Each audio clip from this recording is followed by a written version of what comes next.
All right, let's talk about A. So A is a great chord, A major, a great chord. It can be, we have these shapes that can be,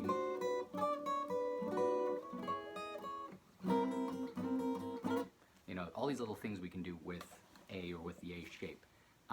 So let's start. Maybe the first thing to go is, how do we hold it? So it can be a tough chord for some people. I have kind of small fingers, so this works for me. You know, sort of the traditional way of holding that, but a lot of people have trouble with that. This has a small neck, so especially if you have a guitar with a small neck and you have big fingers, you're going to want to figure something else out. Some people will hold it almost like a D, you know, but kind of squeezed in there. You can get a little more compact that way than when they're in a row.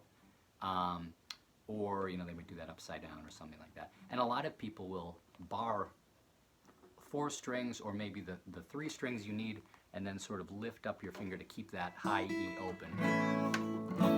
You know, I usually just do that, but sometimes I'll do that.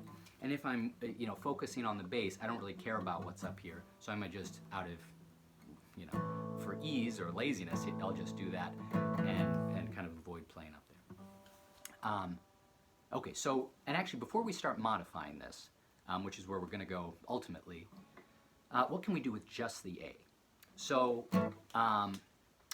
you know, there's 6 strings on a guitar, and if we think about playing a chord, often we just think, well, you know, you got to play all the strings.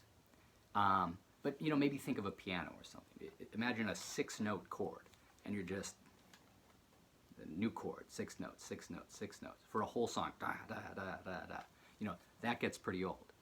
So just because we have 6 notes that we could be playing doesn't mean we're always playing those. We want to kind of reduce.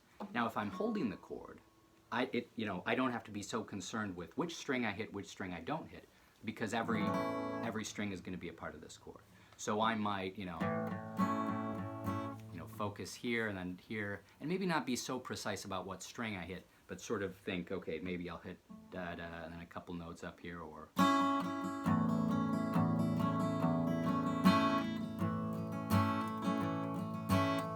something like that. So I'm kind of creating a little bit of, you know, dynamic interest, or whatever the word would be for that. And maybe a good place to kind of get into this way of thinking about playing is with bass. So if we separate the bass from the rest of the chord, we can get some nice movements, some nice rhythms out of that. So, you know, G, you can hit that lowest note in the chord, or alternate C, E, whatever it is. But when we're in A, we have a little peculiarity here. So we have A, and we can go up like we would. But this note I'm going to from A, so I start on the root. With G, I'm starting on a G. With C, I'm starting on a C. With E, I'm starting on an E. That's our open E. With A, start on the A, and I go up here to the next string. That's an E. A, E. Now with A, our notes are A and E. We have an E down here. So unlike these other ones where we're bum, bum, bum, bum, where we're going up from the root, with A, it's really easy, and it's, you know, it's right there. Rather than going up, we can go down to the next note.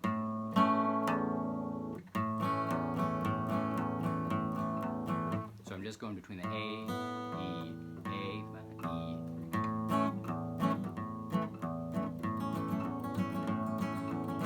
And you can do different rhythms with that.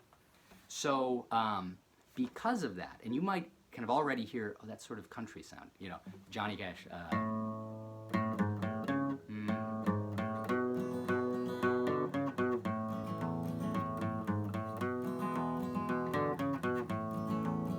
You know, and so on.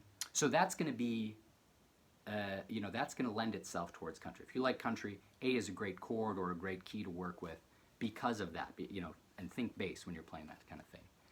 You know, you sort of get that with G, but it ends up a little more, maybe that works, but it's not as iconic. You know, these Sun Sessions or something like that.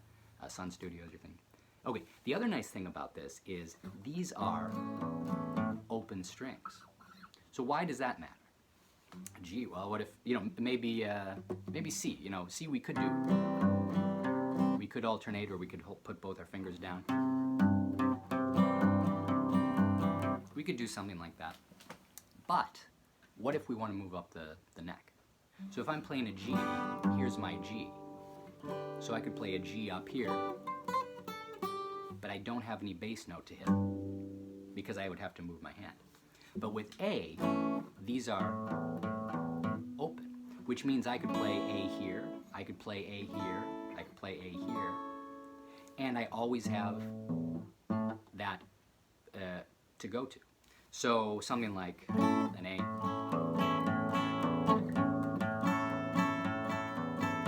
Right? For that reason, Chet Atkins plays an A a lot because he's the great, or one of the great finger pickers.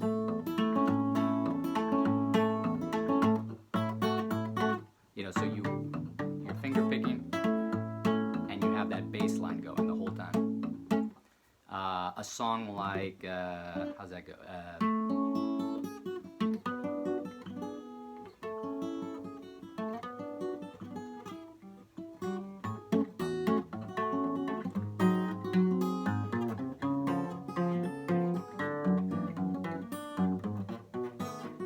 Whatever that is, but that's an A. It's an A major, and then we want to go. It's an A major 7, and now we have our 6. So technically that's a 13 because it's a 7. But forget all those numbers. It's an A with the bass underneath, and then the melody are those two notes. So I'm holding the chord here in the middle. I have my bass, and then I'm holding these two notes so I can play my melody.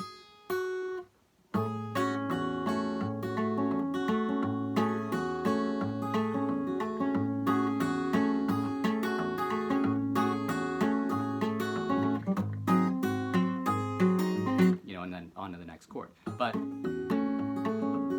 you get so much movement there, and you're not even moving your hands. So working out chords, is a lot of, actually if I hold it this way, maybe I can, because it's very fast to change strings. It's a little less fast, a little less smooth to change notes, in my opinion. And maybe that's wrong and you don't agree with that, and that's fine. But that's just something to keep in mind, is open strings. Some keys have the open strings in the key or within the chord, and so you're kind of keeping that in mind as you're playing or arranging. And you might have a great song, oh, this song is so beautiful, I want to play it. It's in G originally. I'm trying to write it, but then I have to get down the neck. And now I lose, so I can't really, hey, what if I change the key? What if I transpose the song to A? So it'll sound the same, but then I can make use of these open strings as I'm down the neck. Way too much information, so forget all of that if you want. We'll call that a footnote. That's our first footnote there. Okay, so we can alternate the bass. That's nice. I'm not getting it. So we can alternate the bass.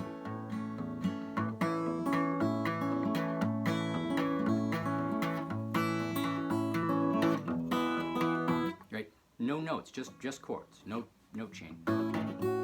You can add other notes, but we could just keep it there. Okay. Then the next place we would probably go is thinking about what happens if we lift off, try these open strings somewhere within the chord. So probably have already seen an A7. So that's one thing we can do. We could also go to the B string, lift that up. That's an A sus2. And we can also go up to the 3rd fret.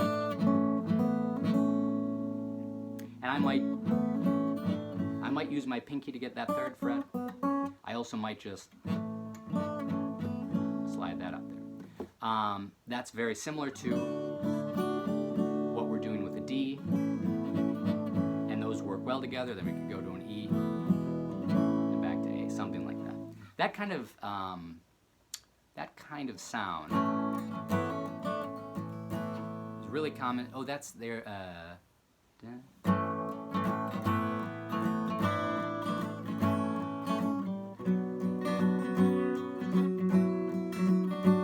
maybe something like that. But that's an A sus. And it always kind of makes me think of Tom Petty too. I don't know why. Maybe something like that. But that sound, puts me in that mindset of Tom Petty. Okay.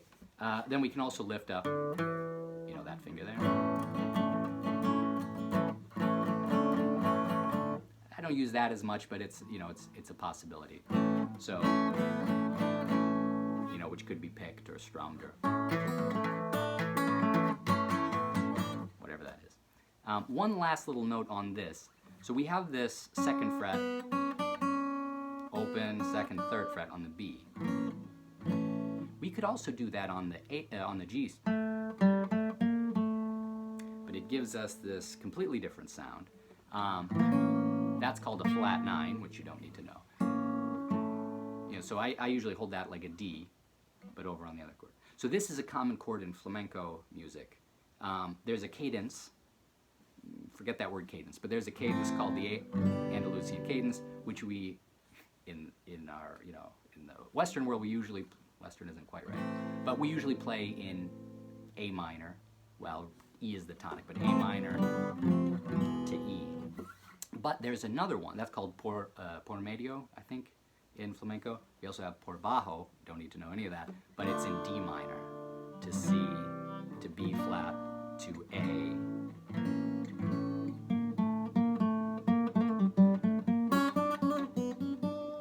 So that flat 9 is great in that. Maybe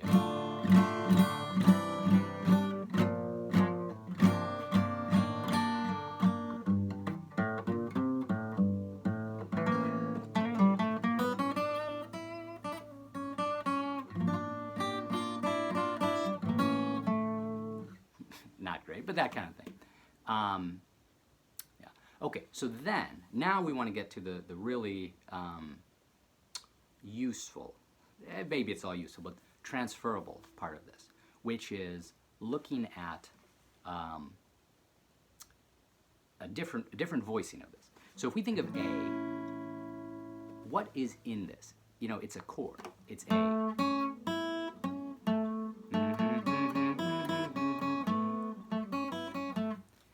But that last note would be this A up here.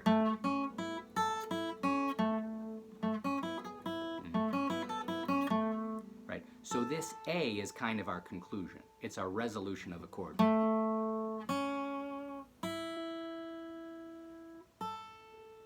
We get that A and then we're resolved.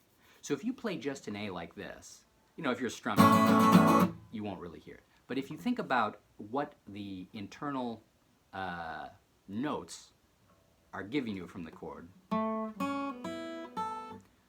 then this can sound a little unresolved. You want that last note to resolve it. And maybe not, maybe this sounds fine to you, but for that reason, and because this is kind of uncomfortable, a lot of people will play an A like this. I remember when I was first learning guitar, I remember reading somewhere that John Lennon played A like this, and from then on, well, me too, I don't know if that's true. I've never seen him play it that way, and this was pre-YouTube, pre-everything, so I don't know if that's true, but maybe it's true, but that's what I think of John Lennon, right? And we have that A on top, just like a bar chord, actually. So sometimes instead of this, I'll play that because I like having the A as the highest note. But that's maybe an easier way to play it. So from this shape, and actually this shape, so here this note is A, and we think of the bar chord A, we can play it like that, but that also means anytime we have this shape, we could put our pinky there, and then go 1, 2, 3 frets lower, and put that rest of that chord there. So if I'm looking at, here's C, so a C major chord, could be like that. We could also put our pinky there, and then count down 3 frets, and put the rest of our, put our other finger there. So there's a C. C, C. That's a D, so we can do D or D. If I'm playing a chord that's this shape, and I get up here, E, E, ooh, well now that's getting kind of tight because I don't have a cutaway, because why would you want a cutaway? F, F sharp, G, you know. So now you can still play them, but not very well, and you're having to lift your arm over the top of the guitar to get to them, you know, which isn't great. But instead of playing G like that, I could put my pinky on that G, and then, even that's a little tough, but, right, so now it's just my pinky that's coming up over here. G flat's a little, you know, F. So instead of F like that, which is a little tough, I could put my pinky there, and that's much easier, because I'm still, you know, holding the neck. So that's just something to keep in mind. Chords have, we would call this a voicing, but chords have different ways of being played. So you could play a C like that, or you could play a C like that. It pretty much sounds the same, but it allows you to do different things. So C, you know, if we do that little pinky trick, that'll work well from this grip, this way of holding a C. But if we hold it this way, well, now these fingers are free and they're a little lower, so maybe I'll play a little scale like, you know, you're not going to come across that holding the chord like that, you know, because that's just, it's not comfortable, it's not there. So each way of holding a chord will sort of facilitate different ways of playing, or you'll encounter different ways of playing just by holding it different. Well, this finger's free, so let me try something around here. Oh, that sounds like it.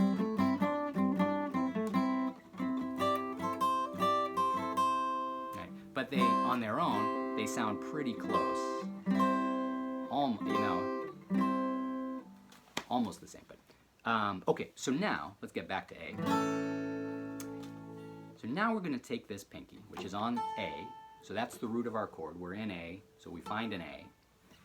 And now we're going to lower this by 1 fret. So we go from A, lower at 1 fret. That has a nice sound. That's called an A major 7. We won't get into the 7, but major 7 chord has this tone, and it's 1 fret lower. In music, we would say a half tone or a semitone or a half step or whatever we want. But it's 1 fret lower than wherever your root is. So A major 7. Which also means, you know, if we're back up here, C, so that's our C, lower that a half step, fret, you know, C major 7. There's D, D major 7, B flat major 7, whatever it is. We could also then lower that an additional fret. Another sound. This is an A dominant 7. So A, a fret lower, A major 7, another fret lower, A7. So you may already know, you know, A, lift up that middle finger, A7. But we also have this way of playing it, A7. Again, it's a different voicing. So there's you hear it and you go, yeah, it's the same thing, kind of. But it does have notes arranged a little differently. And so it has a slightly different sound. I like the sound of this one better than the sound of this one. But this one's a little easier to play. So if I'm, you know, adding some bass or something like that, maybe that's too tall of an order to add the 7 up there. So, well, I'll do that 7, because then I still have these fingers free for that. So you're always making little compromises or decisions about the best way to do something so that you can do something else, you know. So A could be this, A could be this, A could be this, A7 could be this, A7 could be this, A7 could be that, you know. So the more of those you have, and the more you can just kind of jump from one to the other without much thought, then you can focus on a melody or a bass line or something else, and the chords kind of take care of themselves, sort of, in a way, you know. Okay, so how else can we play these? So here's our A major 7, A dominant 7, and we could do A6. I didn't mention that, but if this is A, that second fret is A6. Right, so that's a nice sound. But now let's think. A, 1 fret down is A major 7, 2 frets down is the dominant 7. So here, we have an A at this middle finger. Second fret of the G. So that's also an A. And you can hear they're the same notes, but an octave apart. So instead of taking this A and going down to A major 7, A dominant 7, or A6, we could take this one fret down to A major 7, one more fret down to A7. A major 7, A7, which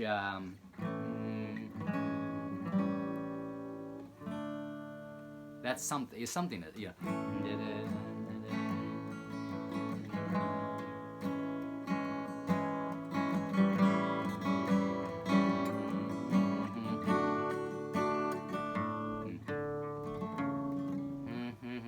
And so on. So, the voicings, you'll play voicings or play a chord in a different way, and you'll find other things that work, and you'll recognize other sounds. So that's something to work on. One note on naming, the nomenclature here. This, A major 7, beautiful sounding chord, but isn't too common in a lot of music. So we would find this a lot. It's hard to say general thing, but we would find this in jazz. We'd find it maybe in classical. Certainly as a passage, might find something like that.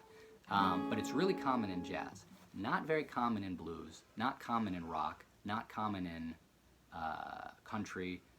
Not common in folk. So for that reason, the dominant 7, which is common in all these, that is the chord in country, in blues, in jazz, in country, in rock. It's a very common chord there. And for that reason, this is just called A7. The full name, A dominant 7, and then A major 7. But everyone just refers to this as A7. So if you hear A7, you're thinking your root 2 frets down, A7, A dominant 7. But there's plenty of room for confusion there. To go to, oh no, I want the major. Well, why is this is a flat 7 instead of a 7? So why is this 7? Don't worry about it. But major 7, 7, 6, 5. We have a sharp 5, which is a great chord, but we won't get into right now. Well, that was an augmented chord, which is a movable. It's one of these chords that you can keep moving. It keeps being the same chord, like some diminished chords. But that's for another day. Okay, so now the last thing I want to talk about here, and I'll try to make this quick, is our bass. So let's go back to the bass. We started talking about this. And I did the little Johnny Cash. Right, so I'm adding kind of some movement in the bass here, a little fancier bass line. But when I did that, instead of holding it this way, because my pinky is only so pliable, I'm holding it the way I held it for this A. So I hold my my index finger across that A. I don't really care about up here. Maybe I do, but I'm more concerned with the bass. So we'll just leave that there, easy bar, however you can do it. And then that leaves these 2 fingers free. So if we're thinking major 7, 4th fret of the E, well, we also have an E down here. So we can do that sort of thing. But if we want to think kind of blues, rock, these things, we have the 3rd fret. That's going to give us a little more tension.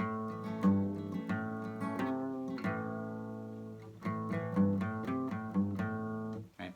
So when I think of these sounds, this one especially, I think of John Lee Hooker, who has this kind of way of playing an upstrum.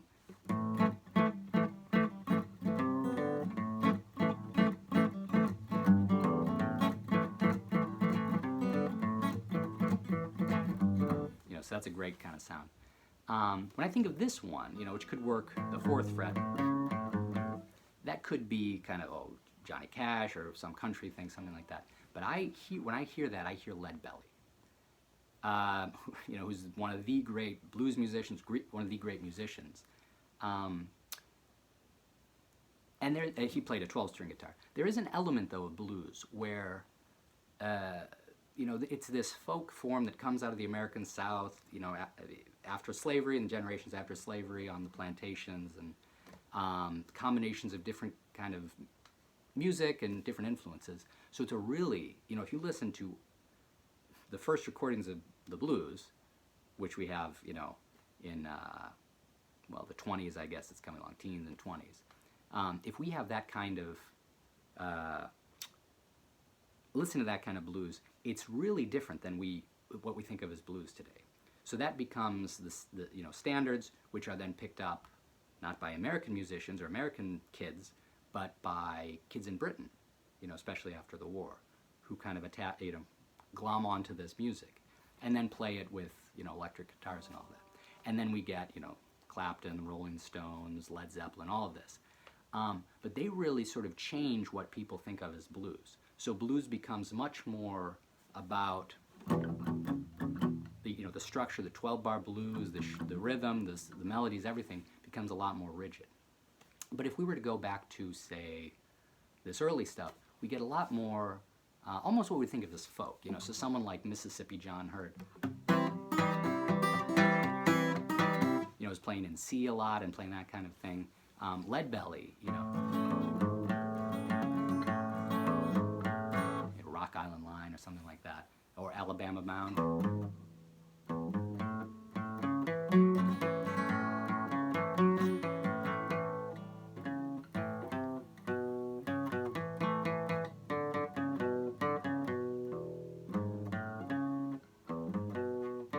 I don't know, something like that. I'm Alabama bound, da da da da da da. But it's that kind of, Bring Me a Little Water, Sylvia, any of these. But it's a different thing than we think of as blues today. But it's so good and it's worth listening to, worth playing. But so, we could also, so 3rd fret, 4th fret, all coming from A. I sort of lost track of what I was getting at there, but A is a great chord. We have so much we can do with it. I don't play in A too much because I play in other keys, and then you kind of forget how nice certain things are. So well worth exploring, and yeah, well, good luck with that. All right.